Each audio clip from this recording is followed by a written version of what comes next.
Jai Hind cadets, and welcome in this new session by Defense Career Academy.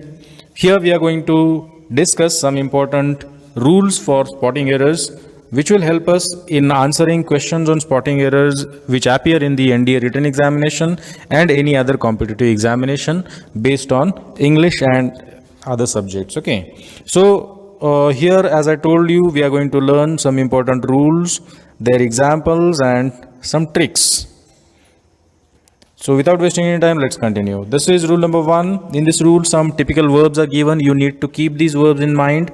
And the verbs are ask, advise, allow, command, force, forbid, invite, encourage, compel, beg, order, imagine, instruct, permit, persuade, tell, require, remind, teach, etc. With these typical verbs, we use this structure. The structure you need to keep in mind. Whenever we are using these verbs, we need to use an object after them, then to infinitive should follow. Okay, and in spotting error sentences, you are given given the structure without this object, and you should be able to identify this error. Okay, as you can see in this example, he advised to do it by me. This is incorrect. Okay, instead of he advised to do it by me, we should write he advised me to do it. Okay, so this me is an indirect object which should be placed after the verb advised. Okay, so after advised, this object, indirect object, whatever object it is, an object should be there, then bare infinitive, this to infinitive should be there, bare infinitive should not be there. Okay, so and in passive voice you can see that this object is changed into the subject. That's why there is no need of another object here after the verb advised. Okay, so this is rule number 1, which will help us a lot in answering questions on spotting errors in NDA written examination based on English. Now let's learn rule number 2. Here we know, here whenever we are using the word know in a sentence, for example, I know. Okay, I know. Whenever we say I know, he knows, she knows, etc. After the word know, we use any one of these words. These are relative pronouns.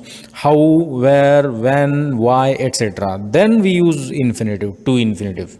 Okay, for example, we cannot say I know.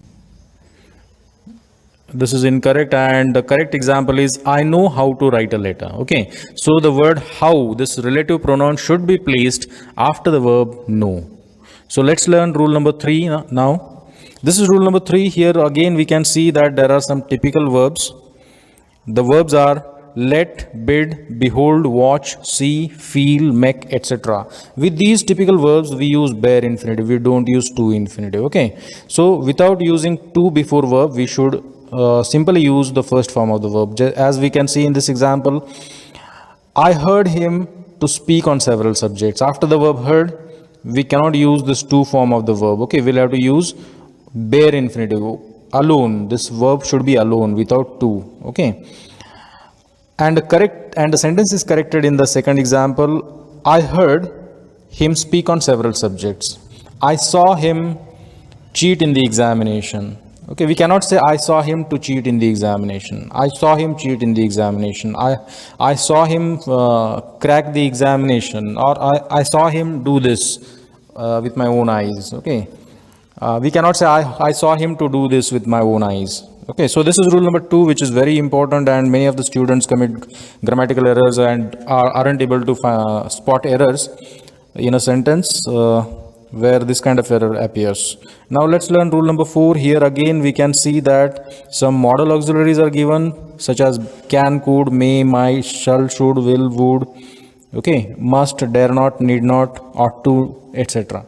With these modal auxiliaries, we use bare infinitive. Bare infinitive means only the first form of the verb. We don't use to form of the verb. Okay, so always remember that whenever we are using modal auxiliaries, we don't use to form of the verb. We use bare infinitive. As you can see in this example, you need not to work hard. Here to work is incorrect after need not. Okay, it should be you need not work hard. So this is rule number 4. Now let's learn rule number 5. In this rule number 5, you can again see that there are some typical structures given: had better, had rather, had as soon as, had sooner, etc. With these typical structures, bare infinitive is used. Means These structures are followed by bare infinitive. Okay, to infinitive is not followed. As you can see, many of the rules in this session are about bare infinitives, where to use bare infinitive and where to use to infinitive. Okay, so here in this first example, which is incorrect, you can see that after the structure had better, to is used, to form of the verb is used, which is incorrect. So the sentence is corrected in the second example. He had better go now. Okay, वो अगर अभी निकल जाए तो अच्छा होगा. Okay, he had better go now. This is now the correct example. Now let's learn rule number 6. Whenever we are using than as a conjunction, it should be followed by bare infinitive. than जब भी हम conjunction जैसे use करते हैं तो उसके बाद में bare infinitive आना चाहिए. जैसे आप इस एग्जाम्पल में देख सकते हो, he had better read than to write. Here to write is not correct one. Okay, instead of to write we need to use simply write. He had better read than write. Okay, लिखने पढ़ने की बजाय वो अगर लिखता तो अच्छा होता. Okay, he had better read than write. Now let's learn rule number 7. In rule number 7 again we can see that whenever we are using the word but, okay, as a preposition, and if the word but is preceded by the any form of the verb do, but के पहले अगर do का कोई भी form अगर use होता है तो but के बाद में bare infinitive आना चाहिए. It should be followed by bare infinitive. As you can see in this example, he did nothing. Did is the form of do, then but is used. Okay, he did nothing but, to wander नहीं आएगा यहाँ पे. Here we will have to use simply wander. This to form of the verb will not be used.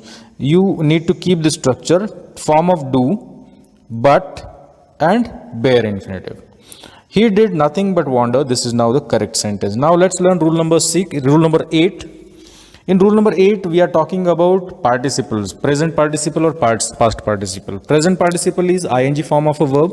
Okay, as you can see in this example, being is used as the ing form of the verb be. It is present participle. Okay, in the second example also the same is used. Okay, every participle must have a subject of reference. Whenever we are starting a sentence with ing form of a verb as a present participle, it needs to have a subject of reference. As in the first example, you can see that the subject of reference is missing. Being a rainy day, Vijay decided to stay at home. Rainy, बारिश भरा दिन होने की वजह से विजय ने निर्णय घर रहने का फैसला कर लिया. ओके, तो बारिश भरा दिन कौन था? It was a rainy day. Okay, it being a rainy day, this here the word it is a subject of reference. It is missing in the first example. That's why it is incorrect. So it being a rainy day, Vijay decided to stay at home. So it should be there before the present participle being. Now let's learn the last important rule number 9. In rule number 9, we are talking about completed action. Whenever we are talking about a completed action, we use this structure having plus V3 in active voice. Okay. But when in passive voice we use the structure having plus been plus V3 or being plus V3. Okay, in passive voice. And whenever we are using these structures for completed action, we should not use the word after.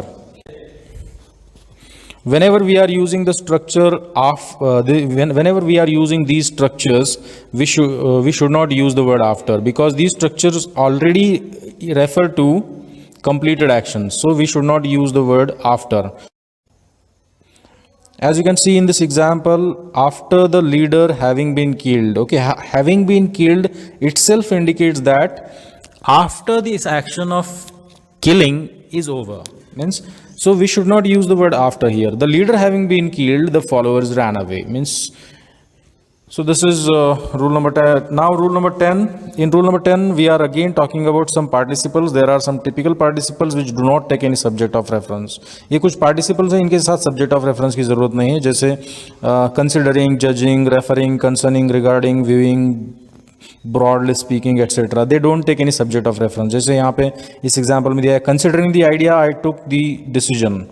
ये idea considering the case I took the decision, इस case का consider करके मैंने decision ले लिया है. Okay, so with before considering we do not use it considering the case I took the decision. This is incorrect now. Okay, here the present participle considering does not take any subject of reference. Now let's have a farewell. See, dear cadets, you can contact us at the given phone numbers for any query if you are having. You can also contact us at the email ID mvkp.dc@gmail.com. Visit us at the website dcaurangabad.org. Also contact us on any one of these social platforms. That's all for now. Thank you. Have a nice day.